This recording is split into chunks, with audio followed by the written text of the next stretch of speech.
નમસ્કાર મિત્રો, દેશ અને દુનિયાના સુપરફાસ્ટ સમાચારમાં તમારું સ્વાગત છે। સૌથી મોટા સમાચાર સામે આવી રહ્યા છે ભાવનગરથી। Bhavnagar bank account hacking case. દેશભરમાં બેંક એકાઉન્ટ ઓપરેટ કરીને ઠગાઈ કરતા આંતરરાજ્ય કૌભાંડના મુખ્ય ઓપરેટરની રાજસ્થાનની ધરપકડ કરવામાં આવી છે। અન્ય મહત્વના સમાચારની વાત કરીએ તો રીઢો મોપેડ ચોર પકડાયો।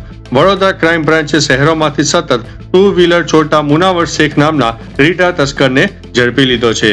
અન્ય મહત્વના સમાચારની વાત કરીએ તો વડોદરામાં બાળકી પર દુષ્કર્મ। વડોદરાના છાણી વિસ્તારમાં 9 વર્ષની માસૂમ બાળકીને ચોકલેટની લાલચ આપીને દુષ્કર્મ ગુજારનાર 57 વર્ષીય આધેડ જગદીશ ગોહિલની ધરપકડ કરવામાં આવી છે। અન્ય મહત્વના સમાચારની વાત કરીએ તો રથયાત્રા પૂર્વે એસઓજીના દરોડા। વેજલપુર વિસ્તારમાં અમદાવાદ રથયાત્રા પહેલા સુરક્ષાના ભાગરૂપે એસઓજી દ્વારા સઘન ચેકિંગ અને દરોડા પાડવામાં આવ્યા હતા। અન્ય મહત્વના સમાચારની વાત કરીએ તો દવાના નામે બ્લેકમેલિંગ કરતી હાઈટેક ગેંગ ઝડપાઈ છે। આયુર્વેદિક દવાની આડમાં લોકોને ડરાવીને ખંડણી માંગતી ગેંગના 7 સભ્યોની અમદાવાદમાંથી ધરપકડ કરવામાં આવી છે। અન્ય મહત્વના સમાચારની વાત કરીએ તો આંતરરાષ્ટ્રીય ક્રિપ્ટો રોકાણ કૌભાંડનો પર્દાફાશ કરવામાં આવ્યો છે। અમદાવાદ સાયબર ક્રાઇમ બ્રાન્ચે પાકિસ્તાન કનેક્શન ધરાવતા વિનપ્રો એફએક્સ નામની એપ્લિકેશન દ્વારા છેતરપિંડી આચરતા નેટવર્કને હવે ખુલ્લું પાડ્યું છે। અન્ય મહત્વના સમાચારની વાત કરીએ તો બાપુનગરમાં ટ્યુશન ક્લાસમાં મોટો હુમલો। ધોરણ 11ના વિદ્યાર્થીઓ વચ્ચે બેસવા બાબતે થયેલી સામાન્ય માથાકૂટમાં એક વિદ્યાર્થી પર મોટો હુમલો કરવામાં આવ્યો છે।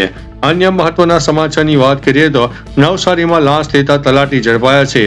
નવસારી જિલ્લામાં ₹40,000ની લાંચ લેતા તલાટી અને તેમના મદદનીશને એસીબીએ રંગે હાથે ઝડપી પાડ્યા છે। અન્ય મહત્વના સમાચારની વાત કરીએ તો હથિયારો સાથે 1794 અસામાજિક તત્વોની ધરપકડ। સુરત પોલીસ દ્વારા કાયદો અને વ્યવસ્થા જાળવવા હાથ ધરાયેલી ખાસ ઝુંબેશ હેઠળ ચપ્પુ, તલવાર અને અન્ય હથિયારો ધરાવતા 1794 લોકોની ધરપકડ કરવામાં આવી છે। અન્ય મહત્વના સમાચારની વાત કરીએ તો લોન રિકવરી એજન્ટની હત્યા। સુરતના ડિંડોલી વિસ્તારમાં રાજમોલ નજીક એક લોન રિકવરી એજન્ટની હત્યા કરવામાં આવી છે।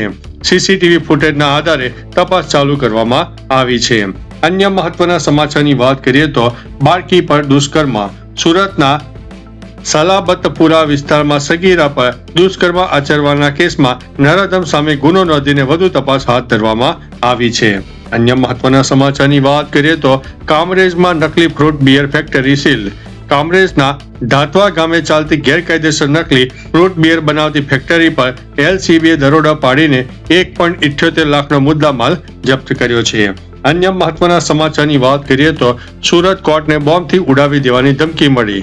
સુરત નવી કોર્ટ બિલ્ડિંગને બોમ્બથી ઉડાવી દેવાની ધમકી આપતો ઈમેલ મળતા સુરક્ષા એજન્સીઓ, બોમ્બ ડિસ્પોઝેબલ સ્ક્વોડ અને ડોગ સ્ક્વોડ એલર્ટ થઈને સર્ચ ઓપરેશન હાથ ધરવામાં આવ્યું હતું। તો ચાલો મિત્રો, ફરીથી દેશ અને દુનિયાના સુપરફાસ્ટ સમાચાર લઈને મળતા રહીશું। ત્યાં સુધી અમને રજા આપશો। નમસ્તે।